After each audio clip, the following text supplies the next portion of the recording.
অন্যরকম একটা চরিত্র ধারণ করা যাচ্ছে। সো সেই জন্য আমার কাছে খুব ইন্টারেস্টিং লাগছে আর কি। একটা কাজের প্রিপারেশনের জন্য লম্বা সময় দরকার ছিল, একটিমাত্র কাজের জন্য একটা লম্বা সময় ইনভেস্ট করা। আমাকে আসলে পুরো দস্তুর এখনও সিনেমার অভিনেতা বলা ঠিক হবে না। প্রথমত হচ্ছে গোলমাল তো অনেক দিন ধরে চলছে এই সিরিয়ালটা। এই সিরিয়ালে কায়সার আহমেদের পরিচালনায় উনি সিরিজগুলো যেগুলোই করেন সেগুলো খুবই দর্শক নন্দিত হয়, দর্শক খুব পছন্দ করে। তো সেই কারণে কায়সার ভাইয়ের সাথে আগে অনেক কাজ করা হয়েছে। তো কায়সার ভাই যখন আমাকে বললো যে এমন একটা চরিত্র, আমরা একটু এমন কাউকে চাচ্ছিলাম যে চরিত্রটার ওয়েটটা ক্যারি করতে পারবে। তো দেন কায়সার ভাইয়ের কাছ থেকে পুরো ব্রিফটা শুনলাম। শোনার পর কায়সার ভাই বলছে যে তুমি হলে আমার জন্য খুব ভালো হয়, কারণ তুমি যেহেতু ঢাকার ছেলে, তো আমার জন্য কাজটা করা একটু আরাম হবে, বিশেষ করে ভাষাগত যে বিষয়টা আছে। সে সাথে আমার কাছেও চরিত্রটা খুব ইন্টারেস্টিং লাগলো। মনে হলো যে ওকে ফাইন, লেটস স্টার্ট।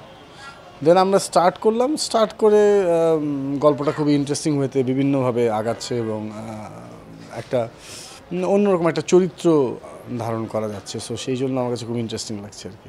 ওরা এই মাঝে গ্যাপ তো ছিলই না, যেটা হচ্ছে যে আমার তখন ওয়েবের কাজ করা হয়েছে প্রচুর।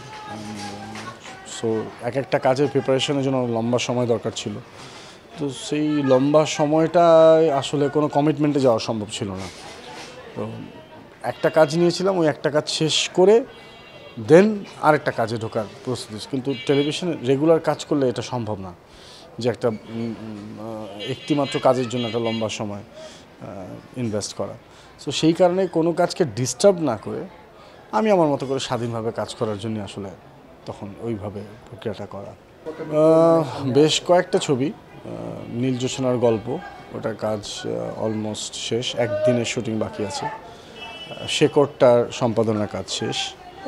দেন আমার আছে জলে জলে তারা, এই ছবিটার আমাদের সব কাজ অলমোস্ট শেষ। সো এটা সেন্সর হয়ে গেছে জলে জলে তারার।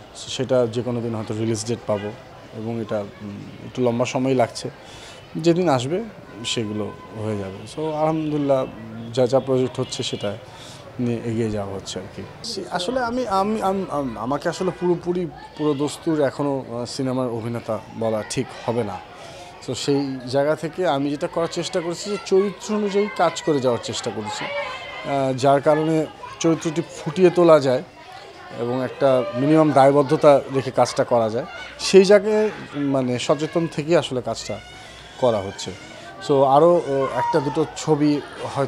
একটা ছবি কিংবা দুটো ছবি হয়তো এই বছরের শেষের দিকে করার কথাবার্তা চলছে আর কি। লেটস সি কতটুকু কী হয়।